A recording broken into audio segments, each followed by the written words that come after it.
Welcome to Career and Leadership Real Talk, the no-nonsense guide for ambitious managers who want to have more impact and progress their career.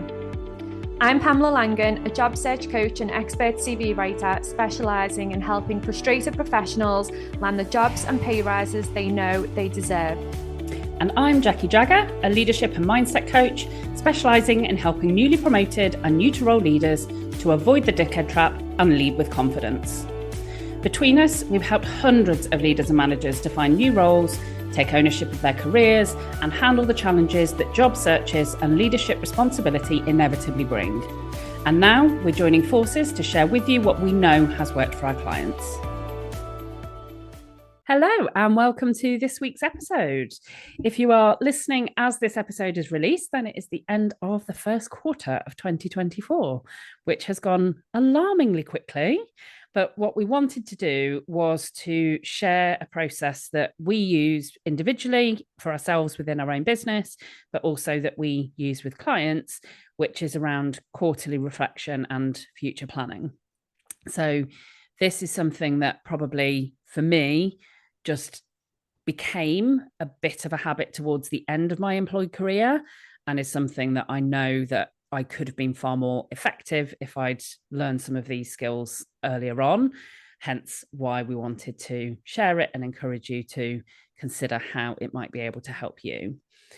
So, Pam, quarterly planning then, why is that a thing? Why is it that we chose to pick this for the podcast?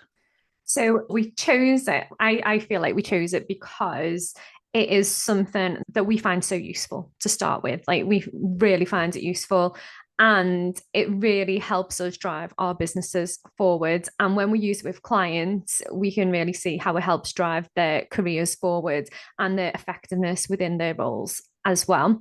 So one of the things that comes up often with quarterly planning and reviews is that most of our objectives generally set once a year, aren't they? In the corporate world, we do that annual objective setting and planning, and then it gets filed away, and then we don't come back to it. Oh, actually, that's probably not the best way to talk about that, because we do come back to them, but usually when there's about 1 week to go to review, or a couple of weeks to go until they're going to be reviewed again, and we come back to them and we go, oh my goodness, I missed that, forgot about that, did that, but not quite in that context. So doing it quarterly, I feel like, makes all the difference, because you can review what's ahead of you, you can review what you need to do immediately, and you can look at the long-term goals and make sure that they still align with the business goals. And also when you're looking at your own personal development with your longer-term goals as well. So it just makes sense to do it on a quarterly basis, so that you're checking in with yourself, with the rest of the business, to make sure that the annual objectives are really still the things that you need to deliver. And then if you need to change the plan, if you need to change direction, you can do that, and it's absolutely fine. And you're doing that with intention. That intention is so important. And this really links into our whole strapline of take ownership of your career. Being in a situation where you have those annual objectives, I was smiling as you were describing it. I was like, oh, that's taken me back to literally pulling out my objectives document and going, oh, okay. And I think the other thing, if you don't create some structure around shorter range reflection and planning, then what often happens for my clients, certainly, and it did for me in my employed career, is you end up with additional things that aren't on your annual objectives that become quite big projects or quite big uses of your time, energy, and resources, whether that's individually for you or for your team. And those things sometimes get missed because they might not be on the annual objectives document.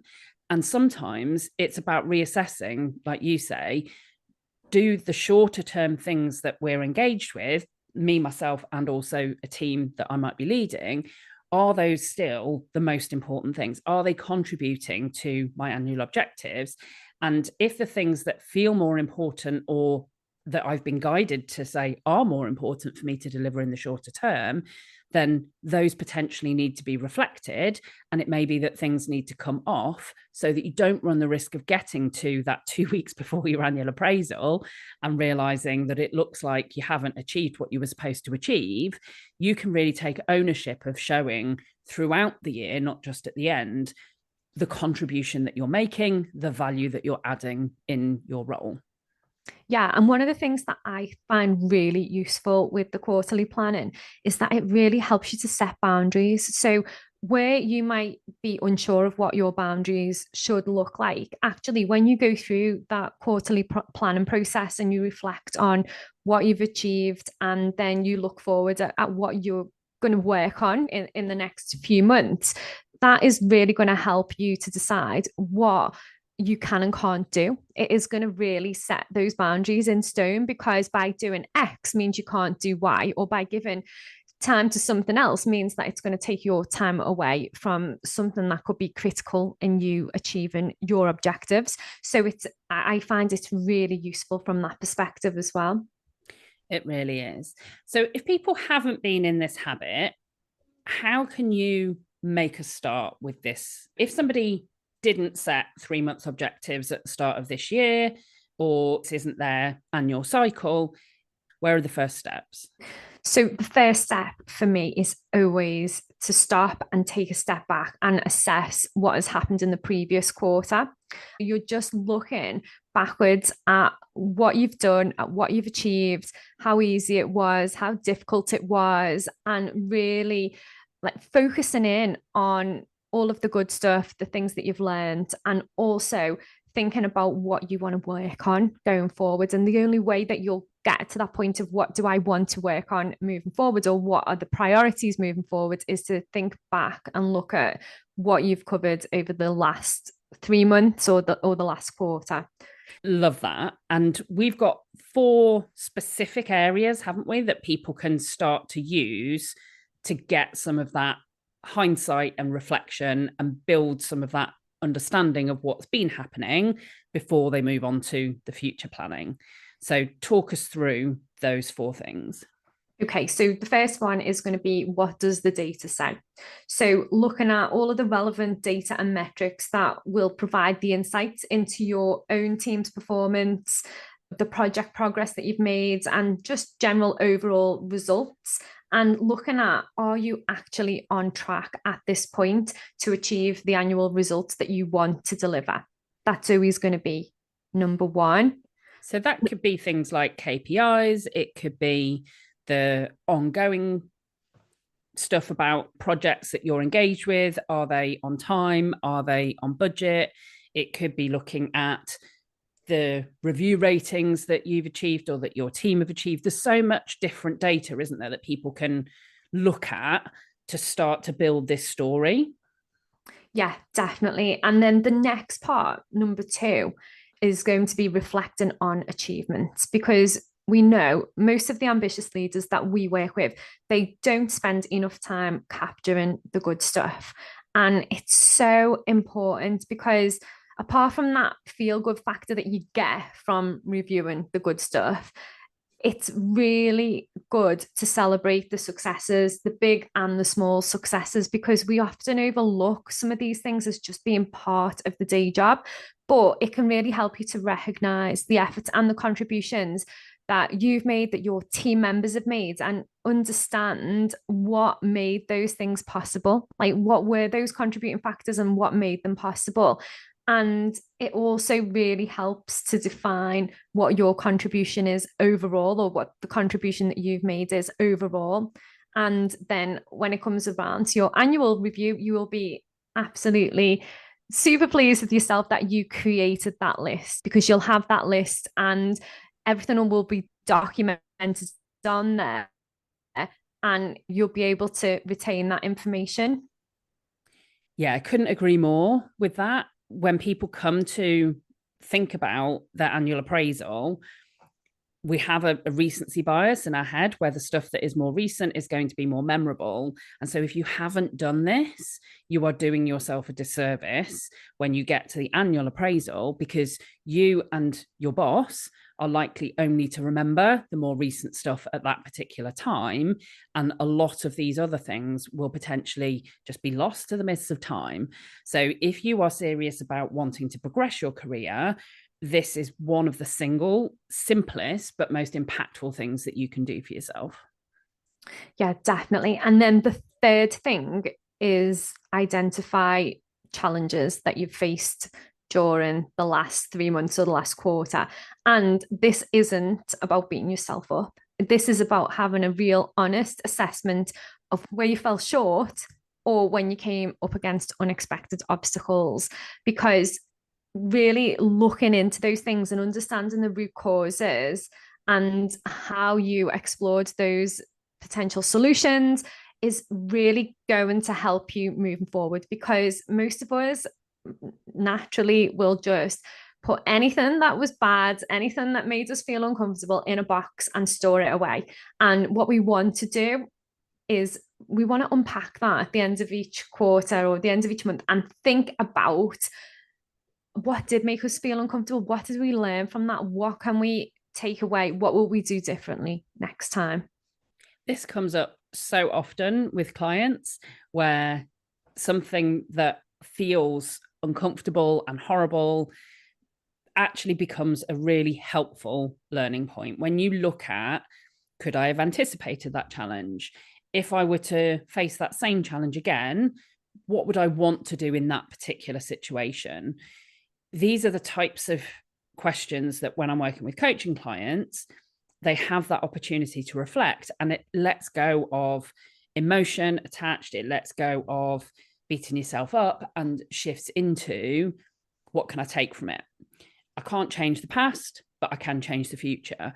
And if you don't have that reflection time, then the risk is that you repeat that same mistake because you've missed the opportunity to take the learning and the understanding. I have so much empathy for people doing this. I was very much that kind of on to the next, on to the next, on to the next, and didn't do as much reflection either on achievements or on challenges as I could have done in my career. And it's one thing that it now makes me a fierce advocate, because having started to do it and recognized, oh, this has a massive impact, it has become something that, working with clients and seeing the value it adds, I'm a huge advocate for it. Yeah, I am the same with that. And then that leads me on to number four, which is seeking feedback. So asking for feedback generally makes people feel uncomfortable. We know this. And you can feel quite exposed asking for feedback. But again, this isn't about beating yourself up. It's about capturing the good stuff and also making sure that you can continue exploring changes that you can make so that your next review has even more for the achievement section. So it's about asking the right questions when you're looking for that feedback, not just asking, tell me generally about my performance. So some questions that you can use in order to get some actionable feedback. And we will also link to the podcast episode that we did around asking for feedback as well, if you want to go a little bit more in depth. But just to get you started with some questions to think about for your quarterly planning, number one would be, how would you rate the degree of clarity and direction I give the team? Are there any examples where I've done it well or could have done it better? So these are questions that you can ask to your senior leaders. And again, number two, from your perspective, what are the 1 to 2 things I could do differently? You can keep this general or you can apply it to specific situations. For example, what could I do differently in meetings? And number three is, how can I better communicate our goals, priorities, and expectations? And then number four could be, what would you say the best things about the contribution our team makes? So as you ask those questions and you capture the responses and you reflect, you'll be able to think about those things and what other people have said and really use that in the next quarter to make sure that you're driving your team forwards and you're moving towards achieving what you set out at the start of the year. Yeah, it's it is really valuable, and very few people consistently commit to this.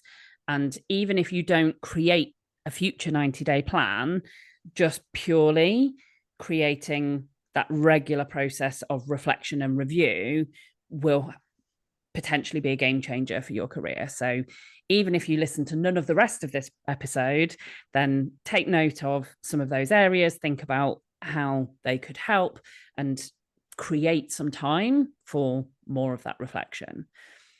So once people have done that, then what comes next? That's all well and good having all that reflection and looking at the data and thinking about what's gone well and what the challenges have been. How do you then start to move into crafting a plan for the coming quarter? So the first thing that you need to do when you start to think about creating your plan, so obviously you need to give yourself some time to look at those reflections and really think into them and really understand what was good, what you can do better, and all of that kind of stuff. The next thing that you need to do is to create some thinking space. So block out some time in your calendar and find a spot where you're not going to be interrupted. And that might be at work, that might be off site somewhere, that might be in a coffee shop, wherever you know that you do your best thinking, wherever you can be creative and really give yourself that space to look at everything that you've reflected on and then what you need to do to move forward as well. So you want to be thinking about how you can use this time creatively, and even thinking like sometimes a nice new notebook can help, or some new pens can really help this part of the process along, because new stationery can sometimes help you be a bit more creative. I know I absolutely love a new pack of highlighters, and at the moment I'm absolutely loving mechanical pencils for all my planning so I can rub stuff out. But whatever it takes for you to think creatively and to give yourself that time and space is good. Yeah, the environment is something that people don't always give thought to. And changing your environment can really change your mental state. It can really change how you feel and just create that foundation for you to think and operate differently. So, people generally do not do their best thinking in front of a laptop with a Word document open. And yet, that is so often when somebody starts to think about creating a plan, that's so often where people go to first. We're not trying to be prescriptive with what you need to do, but just think about what environment works best for you. Is it a cafe with a notebook? Is it a different office? Is it with a whiteboard and magic markers? What do you need to do your best thinking? Go create that. Yeah, and I totally agree with all of that. And I think the next thing for me is about creating clarity as well, because I think sometimes we set the goals and we set the objectives, and then we almost move so far away from them that we forget about the real basic stuff. So asking yourself questions like, what are the expectations of me in my role, might seem pretty basic, but actually sometimes we can move so far away from what is expected of us because we've taken on new projects and new pieces of work and all the rest of it, that we can actually move quite far away from that, which is then going to jeopardize our ability to achieve those objectives that we set at the start of the year. And then thinking about, what are my priorities, and also, like, the key thing is, what is the number one priority? What is the key thing that I need to be focusing on in this next quarter? And what specific outcomes do I need to deliver in the next 90 days? And that might, you need to go back and revisit the original objectives and the original goals and work out, are we on track or not? And then going back to the data is going to be really useful there. And then what will need to be in motion in the next 90 days so that the longer term outcomes will become a reality. So we're not just going to whip out the documents a week before and go, oh, how can we get all of this done in the next 7 days? So yeah, so thinking about what you need to have in motion, almost planning out like each thing as a mini project that you need to deliver. I just want to pick up two of those that I think are my top two, and that is what is the number one priority. I bang on about this to clients. You should always know what is the number one priority for you and your team right now. And you should make sure that your team would answer that the same way that you do. And the other is that question of what needs to be in motion to hit my annual objectives, as opposed to just what needs to be delivered in this next 3 months. It's so easy to, when you're doing 3 month planning, to focus on, I need to deliver this in the 3 months, or I'm already working on this and this needs to get to this point. You have to be aware of what are the things that might be coming up. There might be cross-functional projects you'll need to be involved with. There might be things that are going to be delivered in the second half, but some groundwork needs to happen in this next quarter. So very much that longer range view, and then saying, okay, and of that, what needs to be in motion in this next 90 days will mean that you don't have those nasty surprises when you come to do the next plan. Yeah, exactly. And that leads quite nicely into the next part, which is about reflection again, because reflection is so valuable. So once you sit down to create your plan, it is about reflecting and asking yourself some more questions around what actions need to be taken in order for the outcomes to be delivered. What knowledge or skills will I need to make this happen, or what knowledge or skills will my team need to make this happen?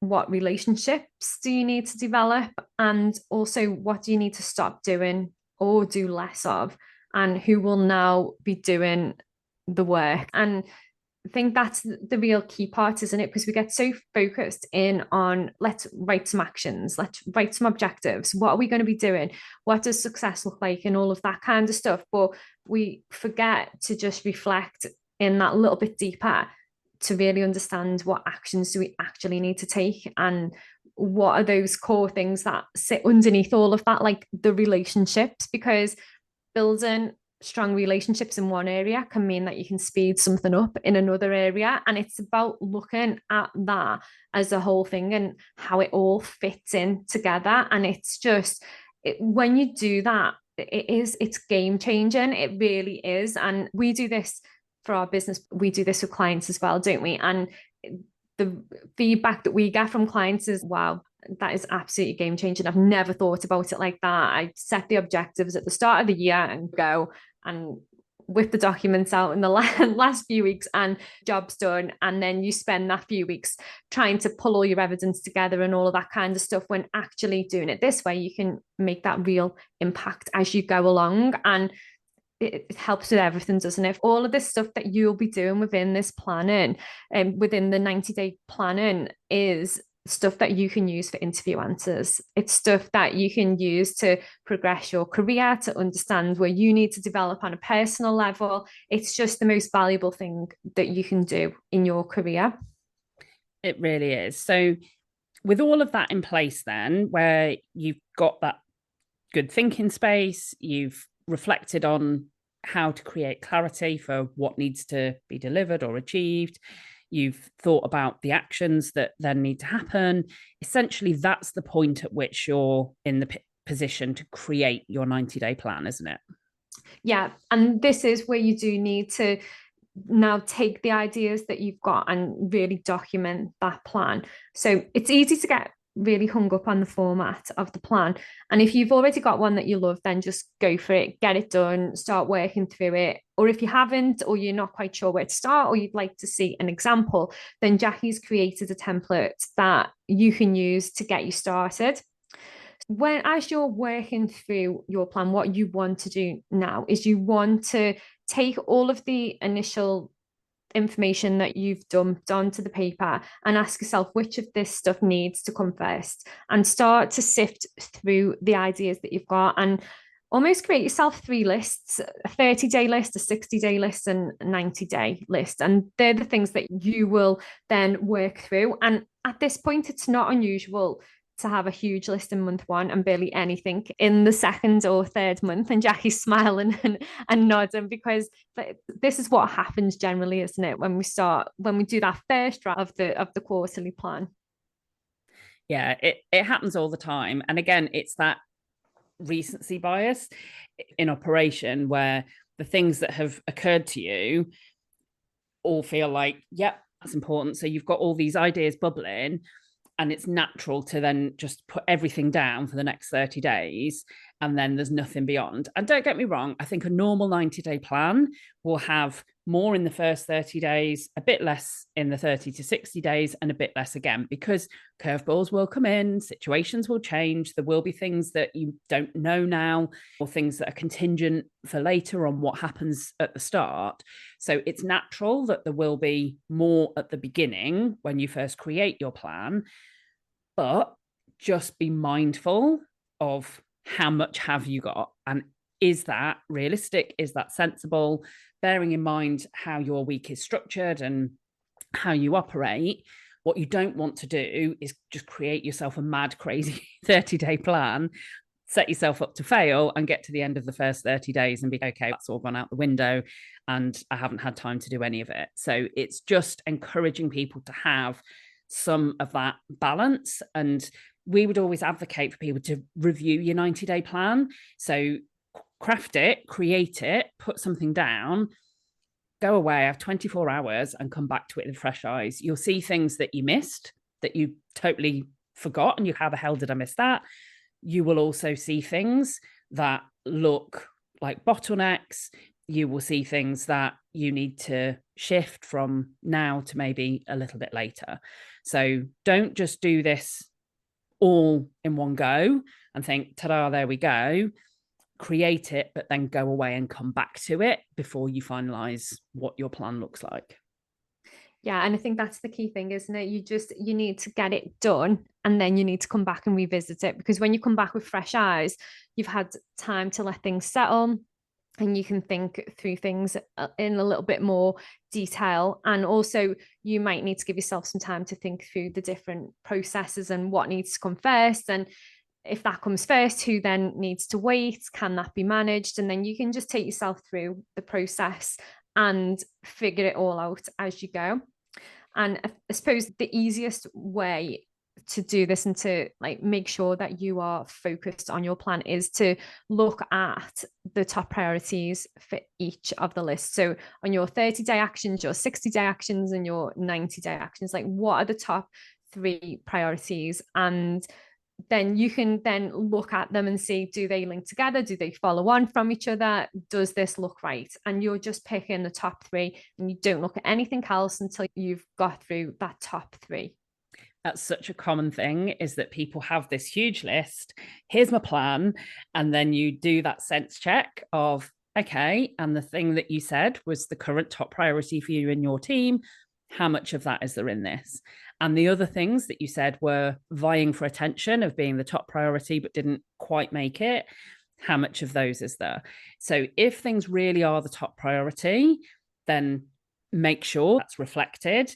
And if things are lower down the priority list, then that helps when you're coming back to it to say, do you know what, actually there needs to be less of that, or we need to find an easier way to do that, or I need to find somebody else that is going to work with me or take ownership of some of those aspects on that particular thing. Because that's the whole purpose, is once you've got that clarity of what's most important, how do you make sure that there's enough attention to move things forward on those top priorities? And that's where this kind of refining process becomes so important. Yeah, definitely. And when you're looking at it, especially like if you're looking at, say, for example, you're looking at the priorities in your 60-day list, but actually some of those things need to start to happen in the 30-day list, but you've not included that as a priority because you're focusing on other things, then that's where you can then really go back and go, what actually is important? Do we actually need to achieve that thing first, or what we're looking at as immediate goals, are they more important? And I think the more you do that, and the more you get yourself into the habit of doing that and thinking through those processes, it will just save you so much time, and it will really help you get the clarity as well. It does. It becomes a filter for decision making. It's a cycle. The more that you create the clarity, the more the things that are most important are evident. And the more that you can put energy and attention into those things. And then the more you do that, the more momentum you gain on the things that really do matter. But also, it gives that filter that says, okay, if something else comes in from the side, is that as important as this? do I need to take my attention off this in order to accommodate that? And going back to the episode that we did just last about being more assertive, then you've got that way of having that conversation and of managing some of those conflicting priorities when you've got a plan initially. If you haven't done this thinking, if you haven't got clarity on what the priorities are, then you are at risk of other people making demands of you and your team and not knowing how to rank things and how to try and accommodate and trying to commit to too much.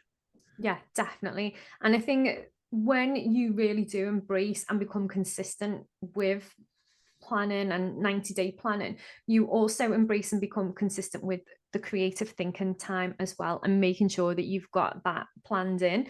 And that will make it way more likely that yourself and your team are better equipped to deliver what you need to deliver without burning out or wasting energy on unnecessary tasks. And it really is a disciplined approach that will make you more flexible in the long run and able to stay in control despite any inevitable curveballs that may pop up along the way. And if you like support of any of this, Jackie does a really good power hour around this. And there's a planning workbook that you can also download. I'll put the link in the show notes. So if you want to download the planning workbook and you want some support with creating your plan, then do check out Jackie's practical leadership power hours, because they are amazing. So thank you for listening this week. And please do share the episode with anybody that you think might find it useful. And as usual, don't forget to rate and review us on your favorite podcast platforms. And we will be back next week with another episode. Exciting news from us. If you're an ambitious leader or manager earning 50k or more and you're ready to take your career to the next level, we have an opportunity for you. Introducing Catalyst Career Club, your secret weapon for unlocking career success. As a member, you'll get access to monthly live training sessions, exclusive job opportunities, and the ability to get personalised advice from us on your toughest career challenges. We've helped thousands of driven leaders like you secure significant pay rises, land dream roles, and thrive in their careers. And now we want to support you in achieving your most ambitious career goals too. Membership is just $6.99 per month with no contract or tie-in. And as a special bonus for being our podcast listeners, you can use the code podcast at checkout to get your first month for just £1. Head over to pamelalangan.com/Catalyst Career Club to sign up now, and we'll see you inside.